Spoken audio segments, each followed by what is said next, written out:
Viewers, এখন আমরা দেখব আমাদের কিভাবে বিভিন্ন খরচ বা এক্সপেন্স বা কস্টিং এগুলা এন্ট্রি করতে হয়।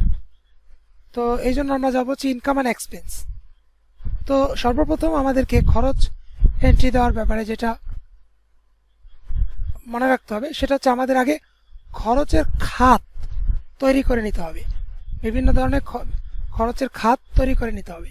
তো খরচের খাত তৈরি করার জন্য আমরা কি করব, এই যে এক্সপেন্স এরিয়া লিস্ট এই অপশনে ক্লিক করব। তো আমাকে প্রথমে একটা ওয়ার্নিং দিচ্ছে যে কোনো ব্যয় খাতের তথ্য নেই। তো আমরা কি করব, এই পেজটা আসার পরে এই যে দেখেন অ্যাড নিউ এক্সপেন্স এরিয়া, মানে নতুন খরচের খাত যুক্ত করুন। তো আমরা এখানে এটা ক্লিক করলাম। ক্লিক করলে আমাদের খরচের খাতের নাম বলতেছে। আমরা এখানে বাংলা বা ইংলিশ যে কোনোটা ইউজ করতে পারবো। তো আমরা এখানে লিখতেছি, মনে করেন যে কি খরচ লিখব, মনে করেন যে ট্রান্সপোর্ট কস্ট, ট্রান্সপোর্ট মানে যাতায়াত, এটাকে অ্যাক্টিভ করে দেব। ওকে, তারপর মনে করেন আরেকটা খরচের খাত দিয়ে হচ্ছে মনে করেন ইলেকট্রিসিটি,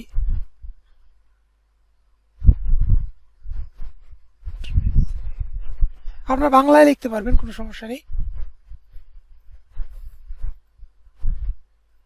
তারপর আরেকটা দিলাম হচ্ছে মনে করেন যে রেন্ট মানে ভাড়া, দোকানের ভাড়া, রেন্ট শপ বা শপ রেন্ট।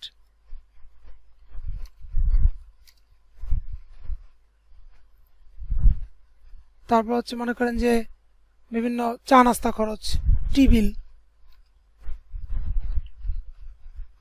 এরকম আমরা খরচের খাতগুলো এখান থেকে অ্যাড করে নেব। তো এখানে অ্যাড করলে দেখেন এখানে যদি আমরা রিফ্রেশ করি তাহলে লিস্ট এখানে চলে আসবে, বিভিন্ন রকমের খাতগুলো এখানে চলে আসছে। তো আমরা যা কোনো খরচ এন্ট্রি দিতে চাই, আমরা আগে খরচের খাত এরিয়া এক্সপেন্স এরিয়া লিস্টে এসে খরচের খাতগুলো তৈরি করে নেব। এরপরে আমরা এই ইনকাম অ্যান্ড এক্সপেন্স থেকে আমরা যদি অ্যাড এক্সপেন্সে ক্লিক করি তাহলে আমাদের খরচ এন্ট্রি দেওয়ার অপশন চলে আসবে। মনে করেন যে আমাদের কোনো কারণে 50 টাকা খরচ হলো, কোন খাতে, মনে করেন যে টি বিল, চা নাস্তা বিল, টি বিল লিখলাম এবং এটা কোথা থেকে খরচ হয়েছে, ক্যাশ থেকে না বিকাশ থেকে, সে অপশন দেখায় দেব। আর এখানে হচ্ছে ট্রানজ্যাকশন আইডি থাকলে এটা দিয়ে দেব। এখানে আমরা ডিটেলস লিখে দিতে পারি, কিছু থাকতে হবে তথ্য ফাঁকা, বা একটা স্পেস দিয়ে দিতে পারি, বা যে কোনো কথা লিখে দিতে পারি যে কবের খরচ বা কি। আমরা এখানে দিলাম যে শুধু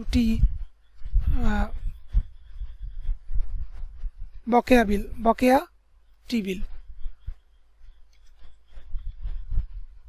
বাকি চায়ের বিল, এটা আপনি পরিশোধ করছেন।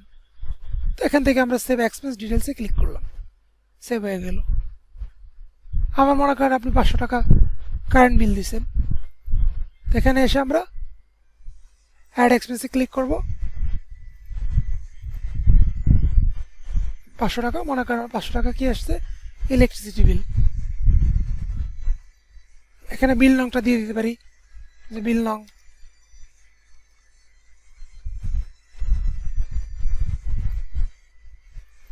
ওকে, অ্যাড হয়ে গেছে। এখন